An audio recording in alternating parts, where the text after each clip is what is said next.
Muna makaigsunan, upadayon kita. Kung tanaw nato ang Biblia,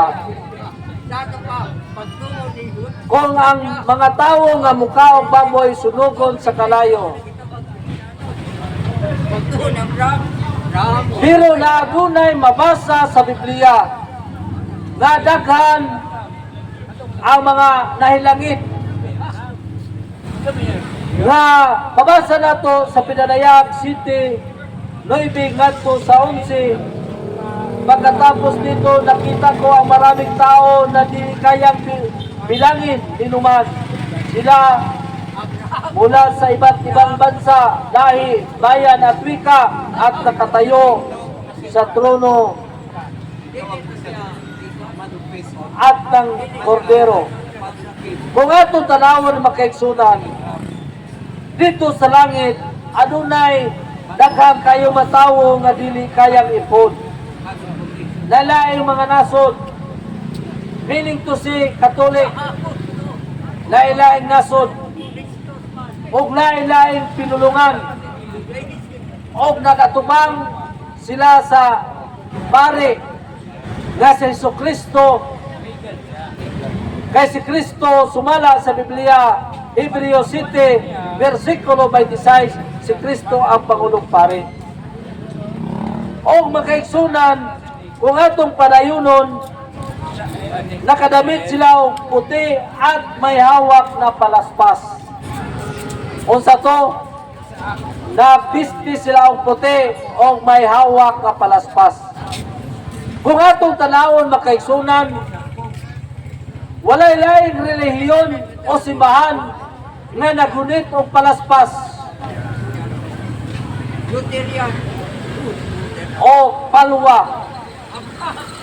Kung dili ang simbahang Katoliko mo ay nagunit og mga palwa. Sa ato paniay, ang mga Katoliko nga kusog mga og baboy na nanitupot sa langit, nakatubang sa Pangulong Pare nga sa Jesucristo. Muna makaigsunan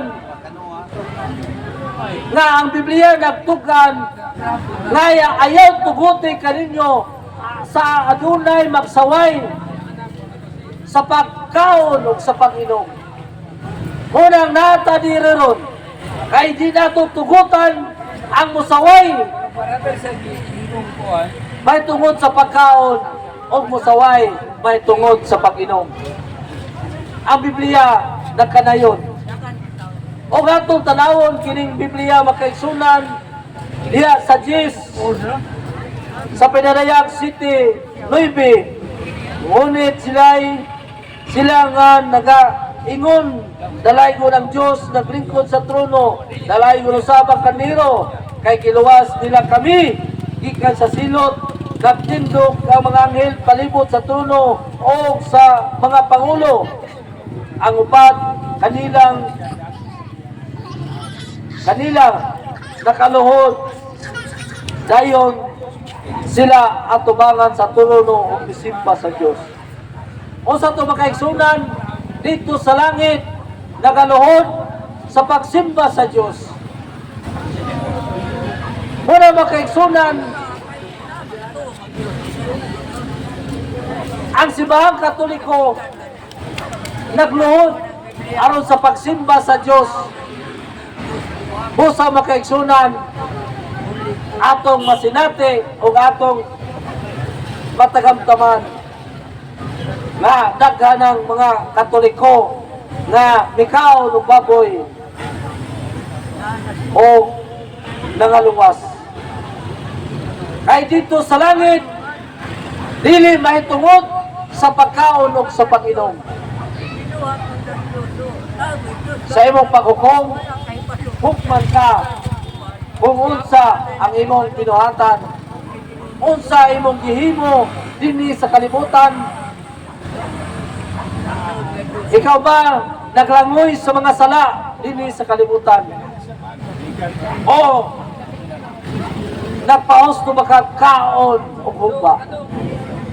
Kung atong tanawon ang Biblia makaigsunan sa paghukom sa Ginoo, dili ka hukman tungod kay mikaon kag litson, dili ka hukman tungod kay mikaon kag humbang, hukman ka tungod sa imong pinuhatan na dili kabubuton og sipo sa pagdulutan sa Ginoo.